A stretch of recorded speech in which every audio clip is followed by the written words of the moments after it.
This morning at the first service, there's a gentleman named Bob who was here.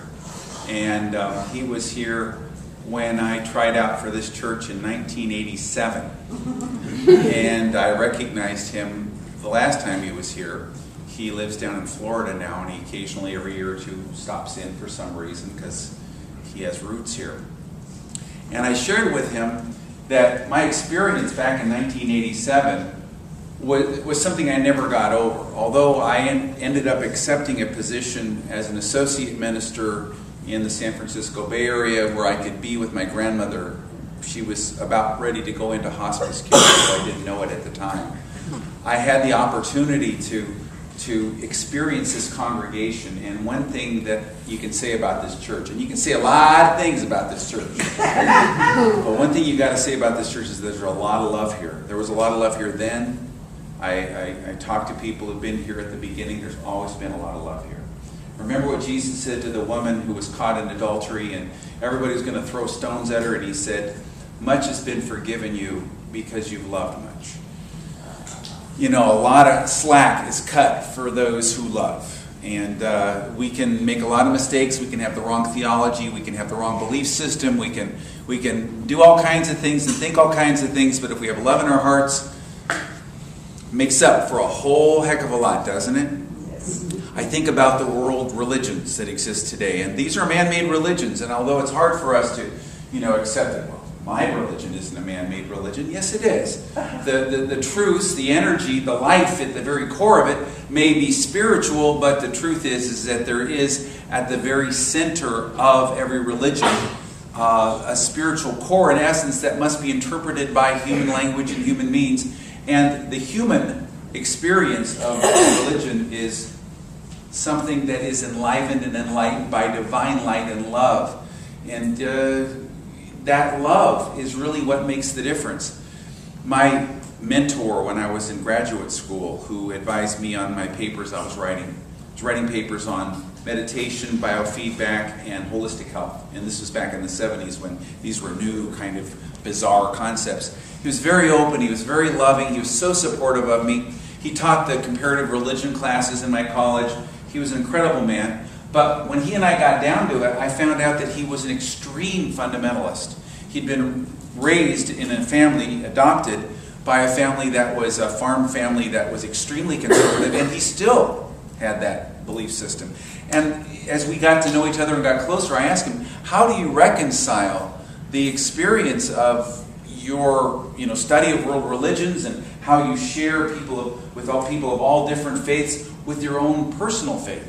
And he said, when I was growing up and I was adopted by this family, the thing that struck me was the love that they had for each other and for all people. And I could feel that love, I could sense that love. It was a huge, huge experience for me. And as I allowed my heart to open, I realized that it wasn't the belief system that mattered, it was their love. And so I was willing to take on the belief system, and I've never let it go. But he knew what was important. The greatest of these is love. And we may not always live up to the ideals of love, but that love is the thing that transcends all religions, all differences. I may not like your shirt. I like your shirt. But I may not like your shirt. And we may be in different political systems or belief systems, or we may have problems with this and with that. But I love you. I love you. And as long as I love you, that makes up for all the difference that's between us. It harmonizes things, it balances things. But how do we get in touch with love? What is love? The sign in the movie Resurrection with Ellen Burstyn outside of the gas station that she retired in Arizona. You got to rent that movie, it's a great one. Was God is love and versa versa. Together? God is love and versa versa. And I'm going to give a talk on that in 2 weeks, that very title. But what is love? How does the love of God express? James Dillard Freeman, who wrote a lot about love, had a poem about this. There is a secret room at the heart of being where all hearts have contact and are not separate but one. But only love can enter that room, and God is love. Here there is no you and I. Here there is only love. Here, if I be lifted up, I draw you upward with me. For it is the God who is love that is lifted, and it is the love that is God who lifts. I'm going to say the last line again because it's kind of deep. It is the God who is love that is lifted, and it is the love that is God who lifts. You can feel that, you can sense it. God is love in verse of Isa. What is love? Well, love isn't a belief system. It isn't a theology. It isn't an abstraction. It is an experience, and it is alive. I had a woman once say to me, I believe that there's some kind of something out there, and it's some kind of maybe principle or something, but it really doesn't care about me. I don't think there's anything that really is personal about it. And I shared with her, if God is infinite, is it possible that that infinitude includes your personal experience? Is it possible that there's more to God than just your concepts? And I remember, as I've shared before, when I first taught Lessons in Truth in my very first church, and I was sharing the concept that Emily Cady shared, which is that God was not a being, but was being itself. The very first class, this woman raised her hand. She'd been in recovery for many years in Al-Anon, and she was one of the leaders of the Al-Anon group that met in our church. And somebody told her about the new minister and she should check him out. So she came and she was sitting there in the class. And she said, well, if God isn't a being, then who is that old man on the throne with the beard and the gray hair that I see every time I pray? And people looked at her with kind of a shock or horror or surprise. And I realized this was a sincere experience that she had. And I said, that is your own subconscious mind giving you a symbol that you can recognize so that you can have a warm and personal experience. But there's always something more to God than our experiences that we hold in our minds. That there's always more to God. And for you and for me, there's always more to God even than our lofty and advanced and evolved view of spirituality. There's always more, but that more cannot be discerned as concepts or ideas. That more is discerned here as an experience in our hearts. And sometimes the best way to do it is just to put our hand over our heart, to feel that feeling, to let that flow, to let love have its will. And when you let love have its will, it kind of elbows your ego out of the way. It doesn't take any prisoners. It's not always nice about it either. Sometimes the divine love that flows through you has its own will, its own way, and wants something for you that is more and greater than you could ever imagine, but maybe your concepts are in the way of it. Maybe the concepts that you're holding about God are holding you back. Even those lofty metaphysical concepts, even those deep concepts about God. Jesus was questioned by an attorney in his time, and there was one of the most profound teachings that came out of it. One of the lawyers came up to Jesus and, seeing how well he'd answered him, asked him, which commandment is the first one of all?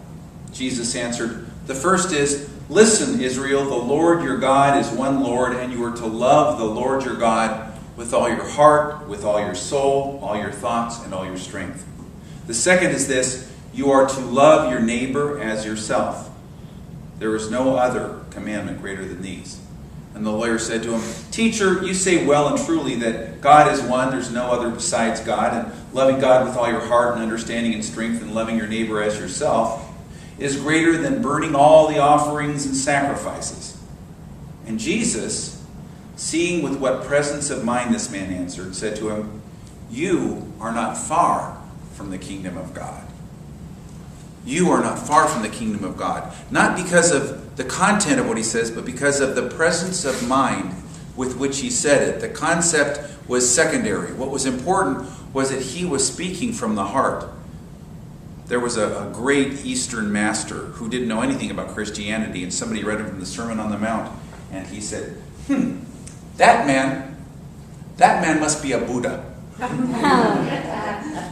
The words come from the heart. They flow. It is something that is real, and it unites us all. And that separation that we seem to experience every day just melts in the light of divine love. But then why don't we see that light? What's going on when we look at ourselves or we look at other people? Remember, Jesus said to do 3 things: love God, love neighbor, and love self. 2 commandments, but 3 parts. Love the Lord your God with all your heart, soul, mind, and strength, and love your neighbor as you love yourself. So you have to love yourself before you can love your neighbor, or even really love God. But why, when we look at ourselves, do we not see that light of love? And why, when we look at others, we call it beholding the Christ, but why is it so hard to behold the Christ in ourselves and others sometimes? It's because that essence of us, that light that is within our hearts, is always there, has always been there, will always be there. But I have a little analogy that came to mind, and that is that light has false beliefs covering it up. And those false beliefs are like little bits of duct tape. And they slapped onto the light bulb. And eventually the light bulb gets dimmer and dimmer, and it's hard to see, but the light's always shining. And if you turn up the light, that light gets warmer and warmer and warmer and melts the glue on the back of the duct tape, and you can peel off the duct tape, the false beliefs. Don't push the analogy too far. You can peel the duct tape off and release, and that is the spiritual path, increasing the energy, increasing your heart light. It's always there, but getting in touch with it. And the best way to get in touch with it is to offer it to others. And how do you do that? By wishing the very best and highest, the highest good for all concerned. That spirit of goodwill. You know, if you don't know what prayer to pray, just pray highest good, highest good, highest good. I've got a situation I'm grappling with right now, and so nobody tells any stories to themselves about it. It has nothing to do with this church, my family, or anything that you know about. It's something far removed. But it's something that I've been really grappling with. And it's like, what's my prayer here? Because there's so much involved with it. And I don't really, have the concepts. I don't know all the inner stories of everything. And so I realize my prayer is highest good, highest good, highest good. Can I align with the highest good? The prayer should be less about what the outcome is than about my alignment. Let go of your prayer about the outcome so much. Although an outcome, you have to have some idea, but then come back to my alignment of it. Right now, my daughter is at her second day of her first job. And what her first job is, I'll give you a clue. You want fries with that? So there she is. And she talked to us about it yesterday, and she said something that was really profound, so much so that I wrote it down. They basically threw her in the deep end of the pool, and here she is running around. They're telling her to do things she doesn't know where any of it is or what's going on. And she said her guiding philosophy, she said, my goal is to do the things on my end and then hope that something happens. I do the things on my end and I hope that something happens. Together, I do the things on my end and I hope that something happens. Now that means releasing the outcomes. In the East they call that karma yoga. You do the steps as best you can in the best alignment you can, with your heart open, with a good, pure heart, trying the best you can, and have your prayer be highest good, highest good, highest good. Together? Highest good, highest good, highest good. Or greatest good, greatest good, greatest good. Together? Greatest good, greatest good, greatest good. Which is the will of God, the highest good for all concerned, the greatest good for all concerned. The flow of the love of God. That is what we really want. And the outcomes, well, we don't always know what the best outcome is. Even the ones that we think are so important. Maybe it's something else. But we do know this, that there is a heart at the center of the universe. And if we align with it, if we align with that great love, we will be in the flow of that love. And we will be in alignment with that love. And that love will work itself out through us and through everything we do.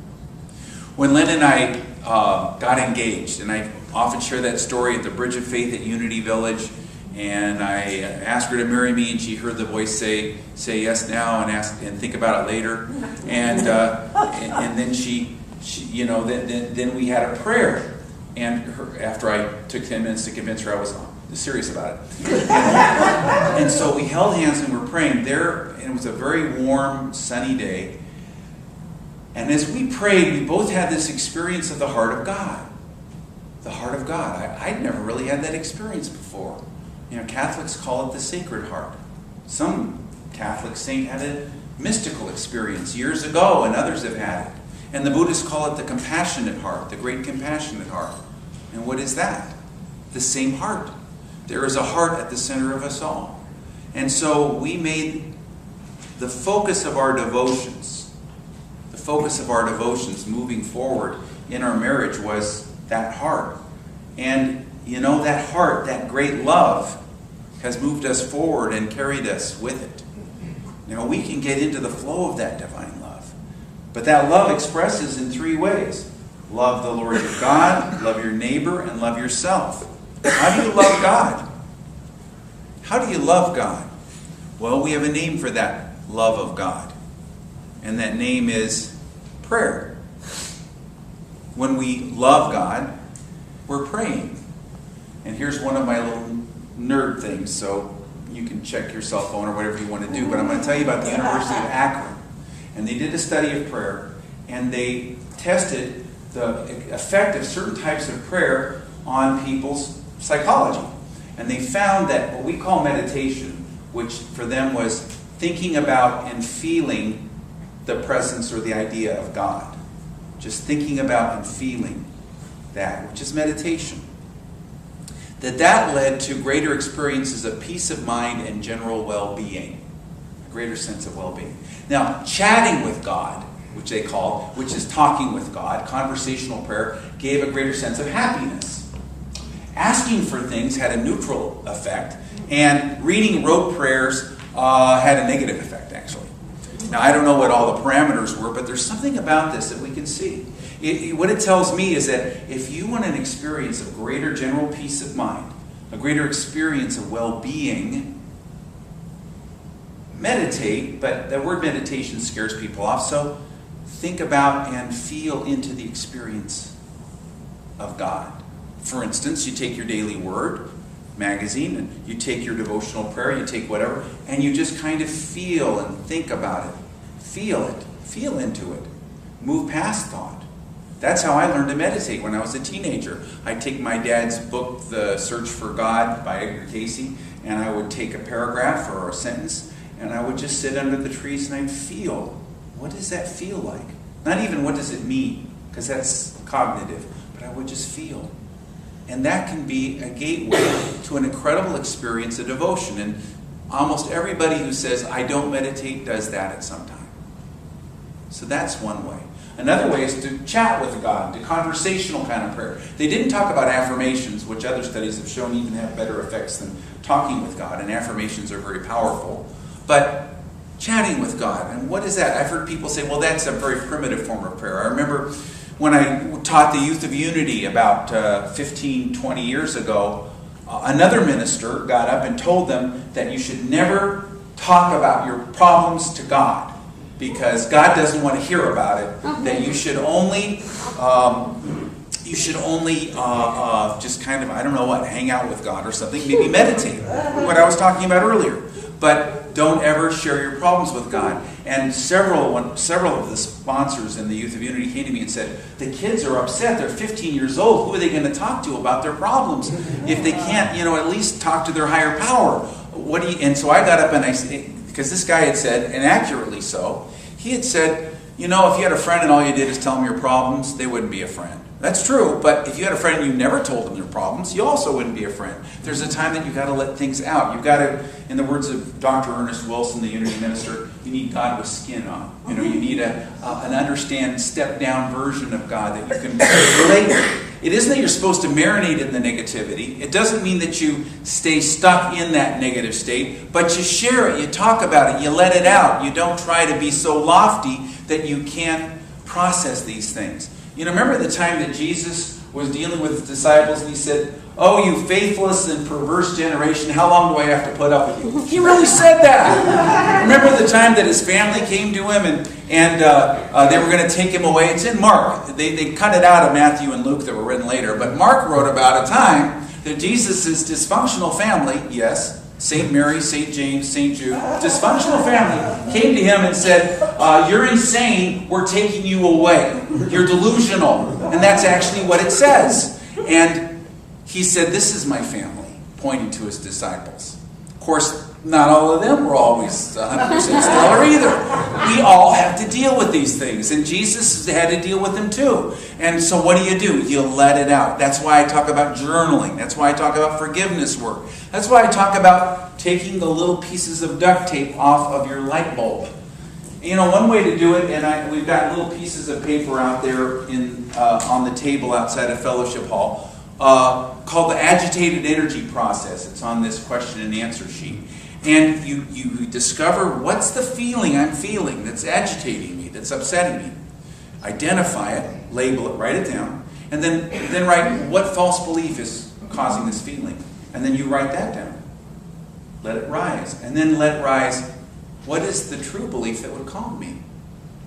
And let that be your prayer, your affirmation that moves you forward. And I invite you to try that out as a journaling exercise. Writing these things out, letting them go. Not marinating in them, but allowing them to flow out of you. Before Jesus could heal Lazarus and raise him from the dead, he cried. He let his feelings out.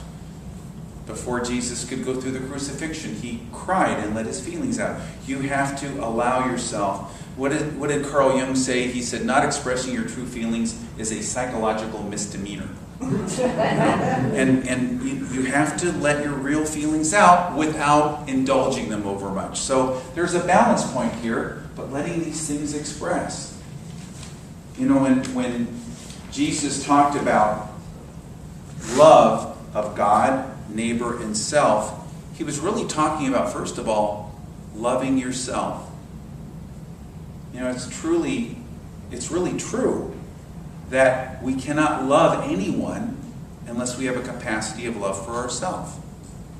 And sometimes we have to try to love other people, but we've got to start to accept ourselves exactly as we are. Love ourselves exactly as we are. Give ourselves the kind of love that we would think a good parent would give a child. I remember at my very first church, I'd been there about 3 or 4 weeks. It was a church, maybe 35 people by that time. And I'd come home on a Sunday afternoon exhausted. I would barely crawl into bed. I didn't understand why I was so tired. And I finally, one Sunday afternoon, 3rd, 4th, 5th week, asked, why do I feel like this? Why am I so exhausted? And the words came to me, stop pretending to be so nice. Stop pretending to be so nice. And I realized that I had been planning for years to become a unity minister, and I had this rigid picture of what a minister was. And a minister looked and acted a certain way. But it's kind of like, I remember in Toy Story where the Barbie doll is smiling so much, she says, my mouth is hurting here, it's killing me, you know? And pretending to be so nice instead of getting in touch with love, letting it flow naturally. But one thing I found was when I genuinely got in touch with love, I didn't always do what everybody wanted me to do. I didn't even do all the time what I wanted to do. Jesus said, when you're born of spirit, the wind blows from here to there. Nobody knows where it came from. Nobody knows where it's going. And so it is of the person who's born of spirit. Gandhi once said that one of the reasons why he was so successful was he let love determine, and he would intuit what love determined for him to do. And he said, so sometimes they expect me to do one thing and I do another, and sometimes I expect myself to do one thing and I do another. And love has its own will. One thing that you find is that you may set boundaries. It's easier to set boundaries in a non-defensive way if you're in touch with your heart and you're connected with people in love, because you aren't resisting, you're not defending, you're just in the moment. And you may shock yourself to say no, or to set a boundary, or to quit, or to do something that you wouldn't expect yourself doing, but you're coming from that position of love. And you have to let love have its way. I have to let love have its way. Together? I have to let love have its way. So how do you get in touch with that love when it comes to people who are in your life that you're praying for? You don't know what the highest good is. You may not know what they need. I have people who ask me, pray that this happens. Well, I don't know if they're supposed to have a male baby this year. I don't know.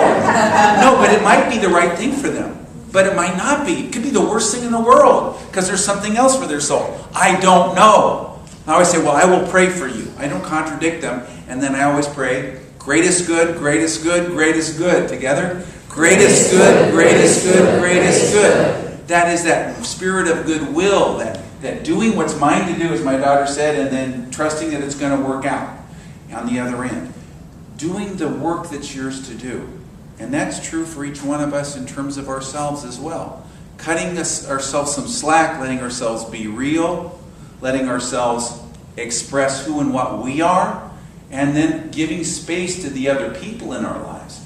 Once we truly love another person and we want the greatest good for them, we let them out of the box. We stop seeing them as having to fulfill our expectations. Somebody once said, an expectation is a resentment with training wheels. And it's the idea of, you're going to have to do this, because that's the greatest good. Well, sometimes we're right, sometimes we're wrong, but instead of doing that, wanting the greatest good, wanting to reach out to them and embrace them in divine love. One of the best things to do, and we're going to do it as the closing prayer, is to take the prayer for protection, or take light and surround the person and enfold them in the light of God's love. The prayer for protection, the light of God surrounds you, the love of God enfolds you, the power of God protects you, the presence of God watches over you. Wherever you are, God is a non-specific kind of prayer that really will help you.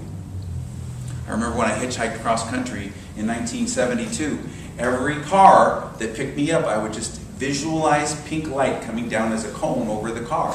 And there were a couple of cars where I just walked up and I said, I'm sorry, I don't need a ride, thank you. I didn't know why. And I'm glad I never found out why. I had some other adventures that were rather dramatic, but it's because my soul needed them. So where in your life can you put light out in a non-specific way and bless other people for their greatest good?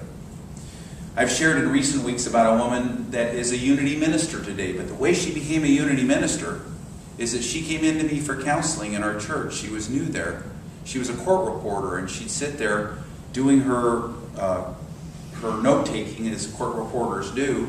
And she was in Albuquerque, which is the home of Breaking Bad, and there's a lot of that going on there. And she saw a lot of really dreadful criminals and some really bad situations going on. And she said, I sit there for 8 hours a day taking notes of all this negativity and all these really awful behaviors, and I'm taking them into my consciousness, and it's just bringing me down every day. What do I do? And I said, well, what do you think your spiritual purpose might be in that room at that time? And she said, maybe I'm the one that's supposed to hold the light. I said, yeah. Well, then she just would envision and enfold each one of those people in light. She'd see light surrounding them. She'd say the prayer for protection silently for them. She did this 8 hours a day, every day. Her bring down experience became a lifting up experience for herself. And she became not only a Unity minister, but she has her church there now. And she's a fantastic minister.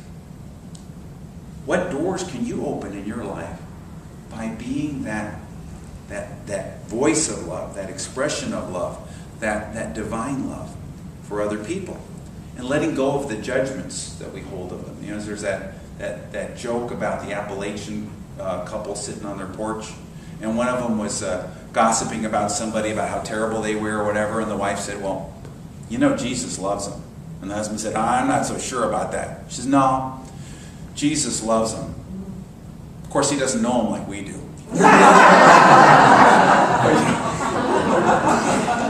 So, but we love, and we offer support to ourselves, to our neighbor, to God. And if you've never known anything about meditation, that love that we experience as we meditate, I want to invite you to pick up another sheet of paper that Lynn created called Guidelines for a Meditation Practice.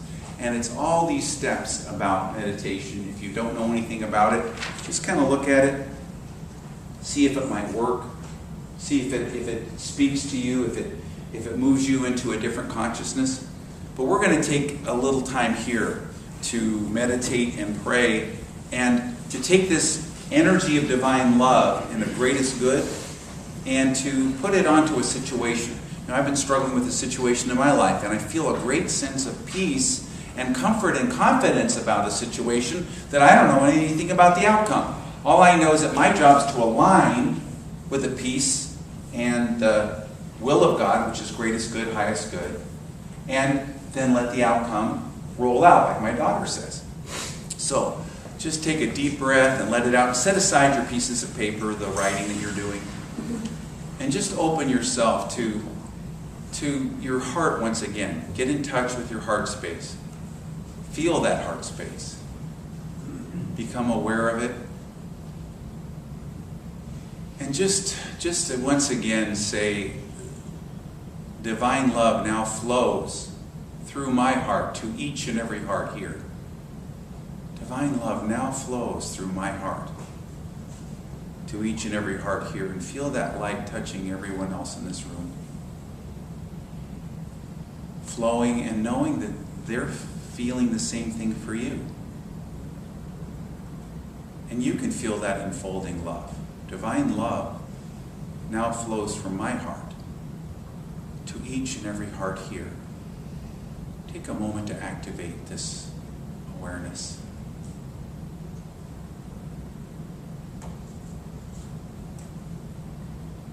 Divine love now flows from my heart to this situation, whatever it is. It could be a person or an outcome, a need, a physical healing.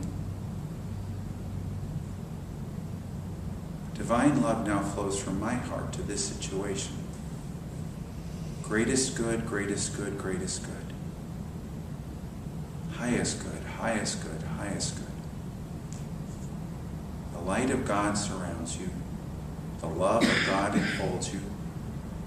The power of God protects you. The presence of God watches over you.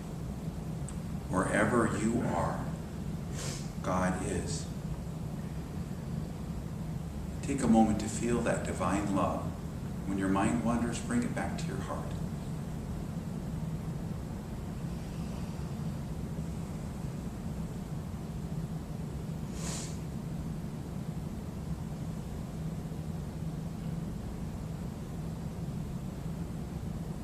Highest good, greatest good, the will of divine love, that goodwill that only wants the best.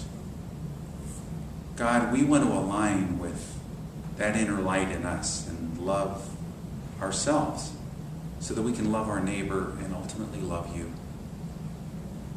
So we let go of all the outcomes and allow them to be what they are. Bring ourselves back to our heart. Align us with the will of love, that goodwill. And so it is. I'd like you to take a deep breath and let it out. And bring your attention to your heart space, however feels best for you. Just quietly become one with and aware of your heart. Perhaps the heart beating in your chest, but more so the heart that is the energy of love that is represented by that heart space, that flowingness that connects you with all that is. And take another deep breath and let it out. And know that when people say God is love, they're not speaking of a concept or a theory, but a real experience that dwells at the very center, the core of each one of us. And once again, as we bring our attention to our heart space, our awareness to that flowing center of love, we activate this flowing love by silently affirming, divine love now flows from my heart to each and every heart here. Divine love now flows from my heart to each and every heart here. And feel that love flowing through your heart. And know that there may be somebody here today who came with a need that only love can fill. And that as we allow divine love to flow from our heart, to each and every heart here. This provides us with the flow of divine love for ourselves as well. And all of these hearts, with all of their goodwill, are holding this thought for us as well. Divine love now flows from my heart to each and every heart here.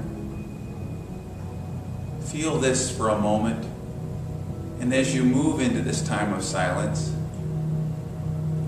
whenever your mind wanders, just bring it back gently to the heart space within you and say those words silently to yourself. Divine love now flows from my heart to each and every heart here.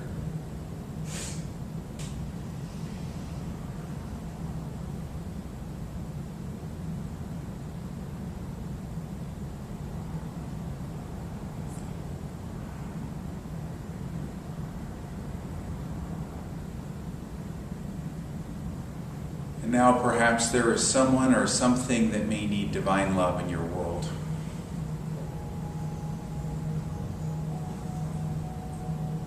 And in that spirit of goodwill that only wants the highest and the best, share your divine love with whatever that is. A desired outcome, a healing, a person, a circumstance, the world. Move with it, flow with it. Divine love now flows from my heart. Divine love now flows.